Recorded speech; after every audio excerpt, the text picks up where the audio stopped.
Pô, Vitor, nem te contei, mano. O que foi, mano? Trabalho de contabilidade, a professora Camila pediu pra fazer uma análise de uma empresa do mercado relacionando todas as matérias aprendidas no semestre. Eu consegui uma reunião com os diretores do Grupo Fleury, você acredita? Pô, sério? Que legal, velho. Bom, dando continuidade ao trabalho de contabilidade, gostaria de agradecer os diretores do Grupo Fleury que estão aqui para explicar um pouquinho sobre o grupo pra gente. Boa tarde, Matheus. Tudo bem? É um enorme prazer estar aqui com você. Eu sou o Gustavo, CEO do Grupo Fleury.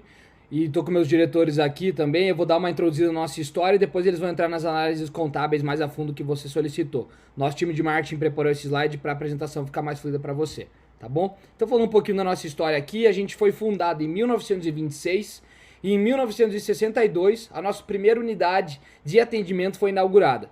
Desde lá a gente vem caminhando a passos largos em busca de sempre aumentar o grupo. Um marco importante também na nossa história foi o ano de 2009, quando abrimos o nosso capital na Bolsa de Valores Nacional, a Ibovespa.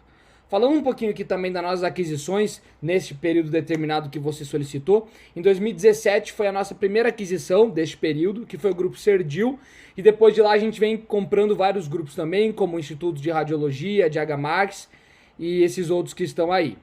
Tá? E só antes de entrar nas análises contábeis, gostaria de te avisar que todos os dados e os números que você vai ver aqui são auditados pela KPMG, que é a empresa que nos audita e nos auxilia contabilmente. Tá falando um pouquinho aqui para você das aplicações financeiras do nosso Contas a Receber. Vale ressaltar que a nossa empresa aplica muito o dinheiro, então a gente tem uma estratégia grande de investimento, aplicando em ativos de todo tipo de vencimento e liquidez para aumentar a nossa margem. E falando aqui também um pouquinho do nosso Contas a Receber, eu não sei se você sabe, Matheus, mas na área da saúde, o nicho qual a gente trabalha, um grande problema é o pagamento via convênio. Então o nosso paciente vai ao nosso consultório, se consulta, paga pelo convênio, mas até a gente receber esse dinheiro do convênio demora muito. Então o nosso PMRV e o nosso Contas a Receber ele é muito afetado negativamente por conta do pagamento via convênio. Tá? Só falando um pouquinho aqui de imobilizado intangível para você também, a nossa crescente no imobilizado se dá pelos nossos investimentos. Então a gente investe muito em novos equipamentos, novas máquinas, novos consultórios, sempre em busca de atender o nosso cliente da melhor forma possível. E aqui sobre o intangível, o nosso intangível ele é basicamente composto por ágio. Eu não sei se você já chegou a estudar isso no INSPER, Matheus, mas o ágio ele é uma prática, né, na compra de empresas que em inglês se chama goodwill, que é o valor a mais que você paga para uma empresa na hora de comprar ela. Então eu te mostrei ali que a gente teve 6 aquisições desde 2017, em todas elas a gente pagou um valor a mais para ganhar a negociação, e isso que faz o nosso ágio aumentar, que por consequência aumenta o nosso intangível. Vou passar a palavra agora para o nosso diretor João, que vai falar um pouquinho melhor para você. Boa tarde, Gustavo. Boa tarde, Matheus. Estou dando continuidade ao que o nosso CEO estava te falando. Eu trouxe aqui algumas informações sobre os nossos índices de liquidez. Se você for analisar, desde 2016 até 2017, nesse período analisado, nossos índices de liquidez se mantiveram estáveis de certo modo. E a nossa liquidez corrente e liquidez seca são índices muito bons. Mas quando você observa a liquidez imediata, justamente por o que o Gustavo estava explicando, dos nossos grandes contas a receber, de todo o fator dos convênios aí que acaba impactando no nosso caixa, a nossa empresa acaba não tendo tanto dinheiro disponível em conta e essa liquidez aí acaba ficando comprometida. E ela é decrescente desse jeito por causa de uma estratégia que a gente fez de aplicações financeiras. Falando sobre o capital próprio de terceiros, no começo do período analisado, para você ter uma ideia de como nós contraímos passivos para que a gente consiga investir na nossa empresa, o capital de terceiros correspondia a 50% do nosso capital total. Já no final do período, esse valor chega a 2/3, tá? Então, esse aumento aí é uma grande prova para você.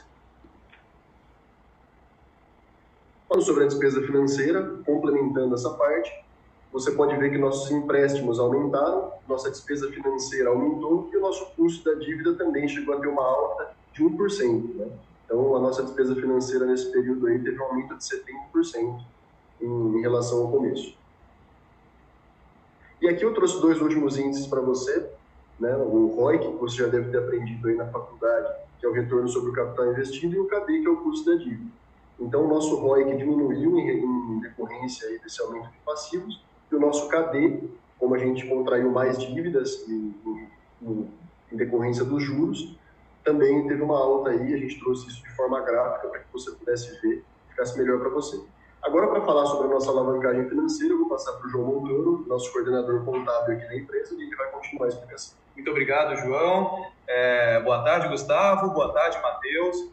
Obrigado pelo convite. E aqui já direto na tabela, você consegue ver que a nossa empresa se manteve estável durante esses 3 anos aqui na margem líquida, aproximadamente 12%, se manteve aí no percentual, e tivemos uma diminuição no giro de ativos, saindo de 0,73 para 0,65 em 2019, mas esse giro do ativo não afetou a alavancagem financeira, que pelo contrário, a gente teve um crescimento de 2,02 até 2,57 nesses 3 anos.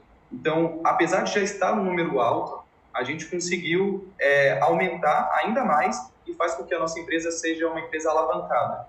E seguindo, nós temos o ROI, né, que acho que você já estudou, é o retorno sobre o patrimônio líquido, e nesses 3 anos ele teve uma queda de, em média, 1 ponto percentual por ano, que caiu para 18%. Só que mesmo com essa redução no ROI, ainda é um índice bom da nossa empresa, porque ele se mantém acima da taxa Selic. Então, traz um retorno para os nossos sócios positivo, né? Mesmo com a taxa, a gente continua tendo retorno, por isso é um índice bom. E chegando aqui no EBITDA, de 2016, 17, 18, 19, teve esse crescimento, muito por conta do aumento do nosso lucro bruto e do aumento das despesas operacionais, mas o nosso lucro bruto cresceu proporcionalmente mais do que as despesas, fazendo com que o nosso EBITDA aumentasse em comparação aos outros anos. Com o aumento dos empréstimos, aumento das dívidas, comprando equipamentos, a gente conseguiu ter uma receita maior e um EBITDA maior. Então é isso, Matheus. Espero que você tenha entendido, espero que a gente tenha conseguido ajudar. Foi um prazer falar com você e um sucesso na faculdade e no seu trabalho, tá bom? Muito obrigado. Obrigado, Gustavo. Obrigado, João. Até mais. Obrigado. Tchau, tchau.